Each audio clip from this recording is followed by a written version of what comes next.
ಗಂಗಾವತಿ ನಗರ ಮಂಡಲದ ವತಿಯಿಂದ ಕಾರ್ಗಿಲ್ ವಿಜಯೋತ್ಸವ ಕಾರ್ಯಕ್ರಮವನ್ನು ನಗರದ ಗಾಂಧಿ ವೃತ್ತದಲ್ಲಿ ವೀರ ಯೋಧರ ಸಾಹಸವನ್ನ ನೆನೆದು ಮಡಿದ ಹುತಾತ್ಮ ಯೋಧರಿಗೆ ಶ್ರದ್ಧಾಂಜಲಿ ಸಲ್ಲಿಸಿ ಕಾರ್ಗಿಲ್ ಯುದ್ಧದ ಸಂದರ್ಭದಲ್ಲಿ ಪ್ರಧಾನಮಂತ್ರಿಯಾಗಿದ್ದ ಅಟಲ್ ಬಿಹಾರಿ ವಾಜಪೇಯಿ ಅವರನ್ನ ಸ್ಮರಿಸಲಾಯಿತು. ನಗರ ಮಂಡಲ ಅಧ್ಯಕ್ಷರಾದ ಚಂದ್ರಶೇಖರ್ ಹಿರೂರು, ಮಾಜಿ ಕಾಡ ಅಧ್ಯಕ್ಷರುಗಳಾದ ಎಚ್ ಗಿರೇಗೌಡ, ತಿಪ್ಪೇರುದ್ರಸ್ವಾಮಿ, ಮಾಜಿ ಜಿಲ್ಲಾಧ್ಯಕ್ಷರಾದ ಸಿಂಗನಾಳ ವಿರೂಪಾಕ್ಷಪ್ಪ, ನಿಕಟಪೂರ್ವ ಅಧ್ಯಕ್ಷರಾದ ಕಾಶಿನಾಥ ಚಿತ್ರಗಾರ, ಪ್ರಮುಖರಾದ ಮನೋಹರ ಗೌಡ, ಹೆರೂರಯ್ಯ, ಯಮನೂರ್ ಚೌಡ್ಕಿ, ಶಿವು ಆಧೋನಿ, ರಾಜೇಶ್ವರಿ, ಸುರೇಶ್, ಭಾರತಿ ಆಗಲೂರ್ ಹಾಗೂ ಇತರರು ಉಪಸ್ಥಿತರಿದ್ದರು.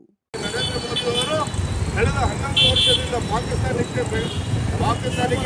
ಅವಾಗ ಸಭೆ ಬರುತ್ತಾ ಇತ್ತು. ಈಗಾದರೂ ಭಾರತದ